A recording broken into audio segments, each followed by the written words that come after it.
Hey, so Angela here, owner of Patent Hair Studio in Seattle, Washington. I'm in Ballard location now, super cool. I wanted to do a video today because I keep seeing something on the internet that I want to address, and it is involving bond builders or bond multipliers.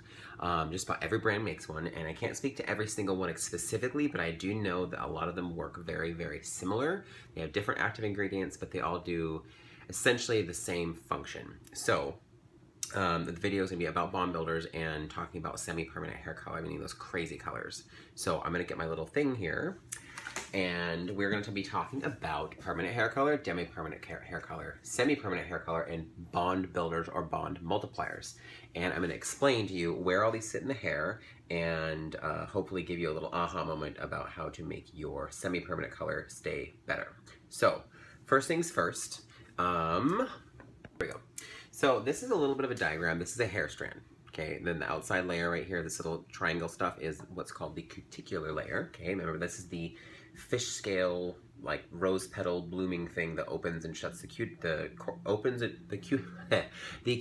opens and shuts, allowing color to penetrate into the hair and do its job. So up here, we're talking about permanent hair color. This is hair color that permanently alters your hair after it's been colored, and the color molecules go under the cuticle into the cortex and swell and live there. Moving to demi-permanent hair color or deposit-only hair color, these are color pigments that sit between the cuticular layer and the cortex, so they're kind of halfway in between.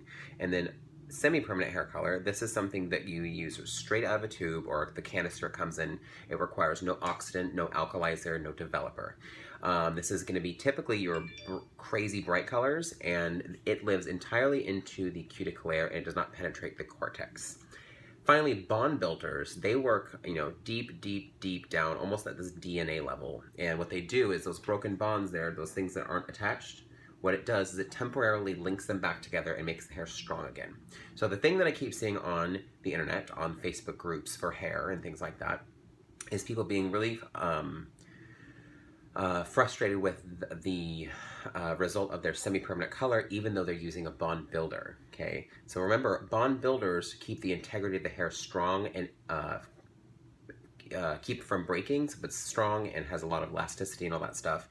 And but that has nothing to do with the cuticle layer of the hair. So if you have taken your guest and you're going to pre-lighten them to do one of these semi-permanent colors, and you have taken them past the point of no return with your cuticle layer, okay, say you've broken off basically the doors that enter the color party, if there's not enough cuticle there for the color to hang in, that's why your semi-permanent color is not holding in the hair, because there's nothing for it to hold on to, because it doesn't live here and it doesn't live here. It lives entirely in the cuticular layer. So no matter how much bond builders you use, whether it's any brand, if you are breaking the cuticle off, nothing's going to help that stay, and you're going to have to basically cut the hair off and just start from scratch. So I hope this clears things up about how bond builders and semi-permanent color work differently.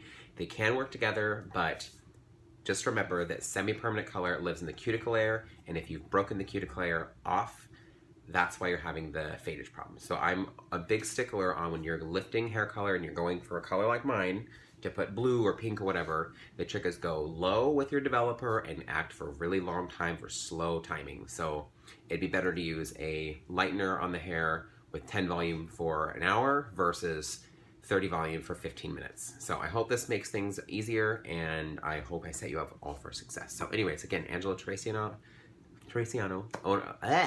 Angelo Traciano, owner of Patent Hair Studio here in Ballard in Seattle, Washington. You can look for me online, www.patenthairstudio.com for bookings. And if there are any questions, comments, concerns, or video requests, pop them down in the comment section.